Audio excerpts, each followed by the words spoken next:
जब से यूक्रेन ने रूस में घुसकर हमला शुरू किया, प्रेसिडेंट पुतिन की टेंशन और बढ़ गई है और इसीलिए पुतिन को अब यूक्रेन की मदद कर रहे नेटो के खिलाफ एक्शन शुरू करना पड़ रहा है। जर्मनी में रूस के ड्रोन न्यूक्लियर सेंटर के ऊपर मंडरा रहे हैं अब ये कुछ और खतरे। जर्मनी में नेटो के एयरबेस पर भी चार्ली अलर्ट जारी कर दिया है। रूस के दुश्मन कह रहे हैं कि पुतिन ने अब धोबी पछाड़ युद्ध शुरू कर दिया है।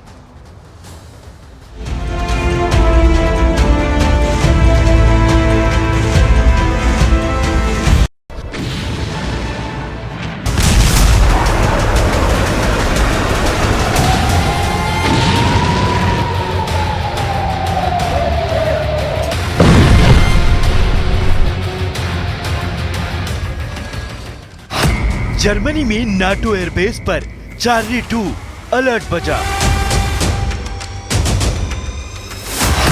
परमाणु प्लांट पर मंडराया पुतिन का ओरलान ड्रोन। यूक्रेन से पहले यूरोप में फटेगा एटम बम। रेकी और रिहर्सल के बाद एटमी धमाका।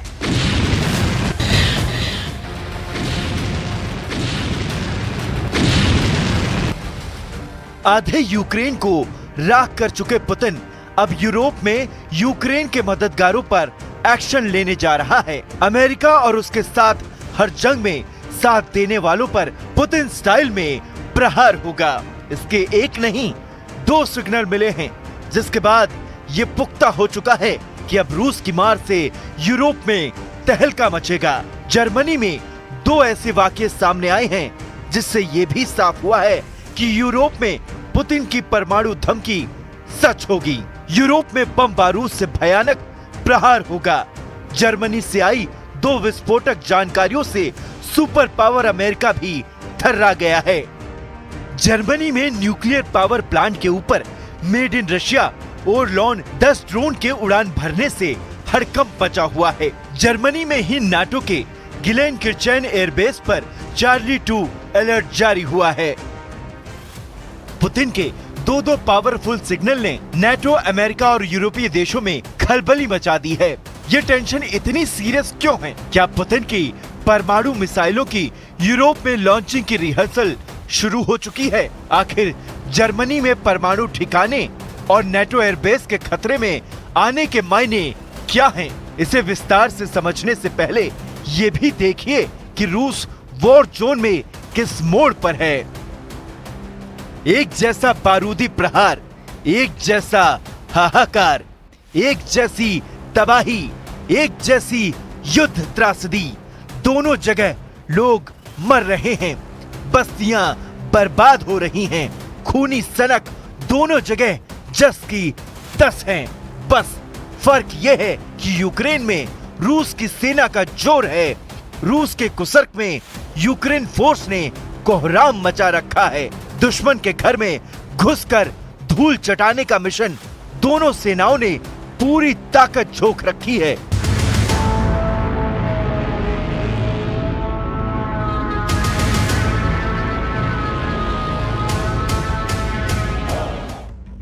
रूसी रक्षा मंत्रालय ने शुक्रवार को दावा किया कि उसकी सेना ने पूर्वी यूक्रेन के डोनेस्क में कई इलाके जीत लिए हैं। रेड आर्मी ने डोनेस्क की बस्तियों में झंडा फहराने की तस्वीरें भी पोस्ट की हैं। रूस ने डोनेस्क की जीत को कुसर्क और बेलगोरोद में मिली शिकस्त का हिसाब भी करारा दिया है। रूसी रक्षा मंत्रालय के मुताबिक डोनेस्क में रूस ने 5 बस्तियों पर कब्जा कर लिया है। डोनेस्क में रूस ने यूक्रेन का सैन्य अड्डा और हथियार डिपो पर कंट्रोल कर लिया है। डोनेस्क में रूसी एयर डिफेंस ने यूक्रेन के जहाज रोधी मिसाइलों, हवाई बमों, रॉकेटों और ड्रोनों को भारी तादाद में तबाह करने का दावा किया है। यूक्रेन में रूस की सेना जितना भी असरदार साबित हो रही हो, लेकिन घर में उसकी जमकर पिटाई हो रही है। यूक्रेन फोर्सेस रूस में आगे ही आगे मार्च करते हुए बढ़ती जा रही हैं। शुक्रवार को ली गई सैटेलाइट की तस्वीरों में यूक्रेन के हमले के बाद रूसी बंदरगाह कावकाज में खड़ी बोट धुआं धुआं हो गई। प्लैनेट लैब की जारी की गई तस्वीरों में बंदरगाह का जलकर राख हुआ इलाका दिखाया गया। यूक्रेन नेवी ने रूस की बोट को बर्बाद करने का दावा भी किया। इस बोट से रूसी सेना क्राइमिया ने ईंधन और हथियार पहुंचा रही थी। हालांकि रूस ने दावा किया है कि उनकी बोट में आग लगने की वजह से हादसा हुआ है।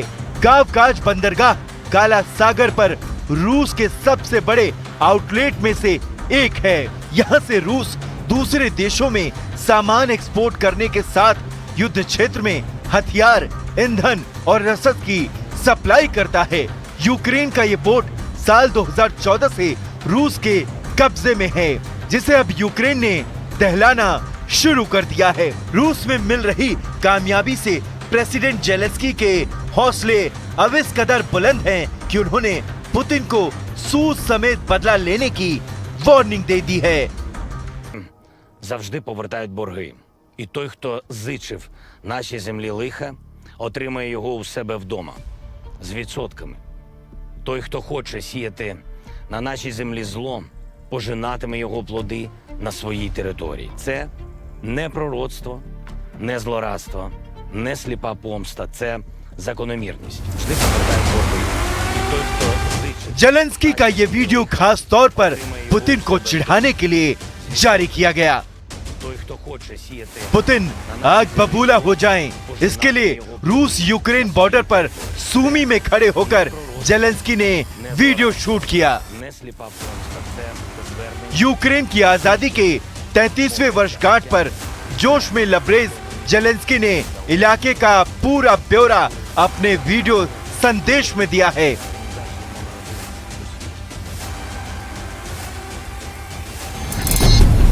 इतना ही नहीं, जेलेंस्की ने युद्ध को यूक्रेन बनाम आतंकवादी गुट करार दिया है। जेलेंस्की ने पूरे रूस को बफर फेडरेशन बनाने की धमकी दे डाली है। Що ніс на нашу землю ворог, тепер вернувся у його дім.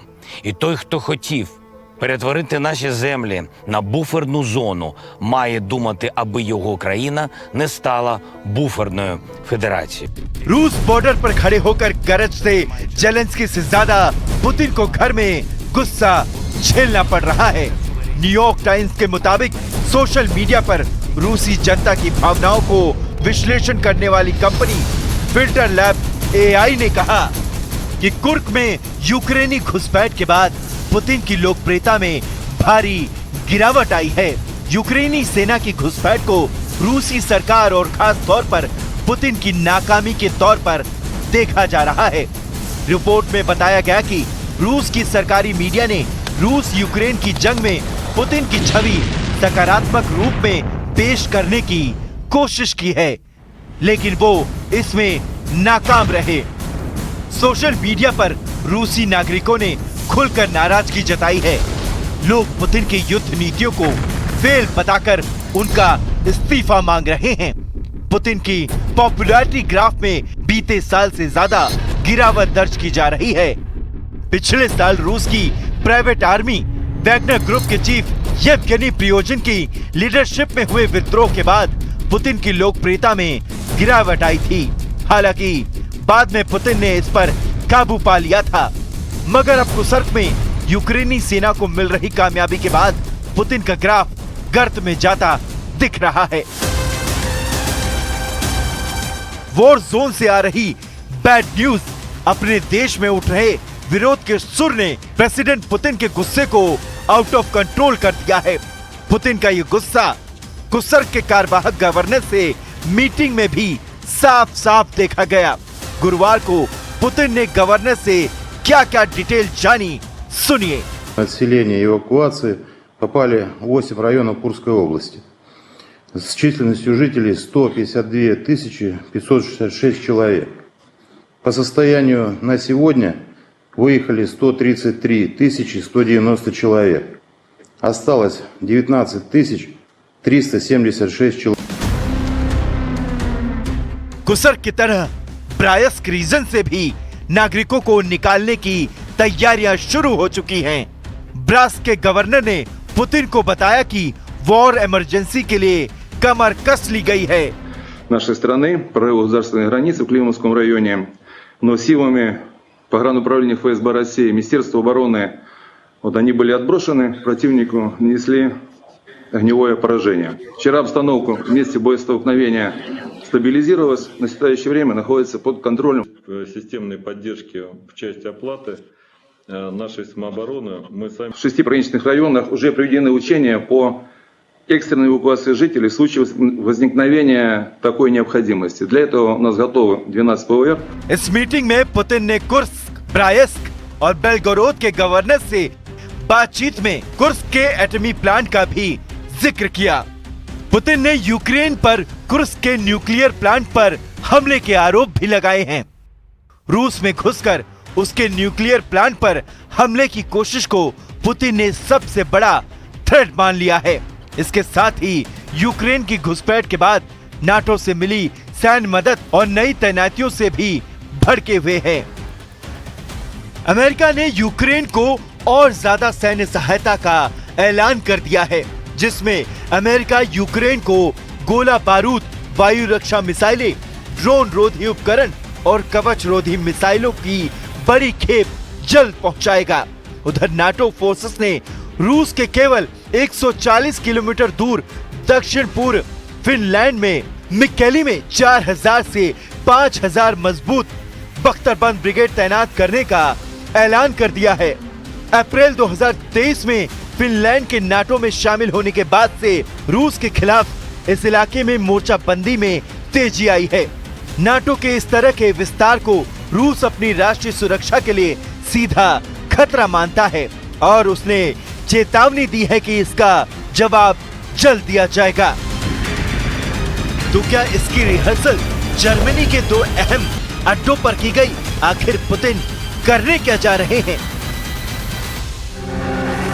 8 अगस्त से 20 अगस्त के बीच जर्मनी में न्यूक्लियर प्लांट के ऊपर रूस के ऑरलॉन 10 ड्रोन ने उड़ान भरी है। रूस का ऑरलॉन 10 ड्रोन यूक्रेन युद्ध में काफी मददगार रहा है।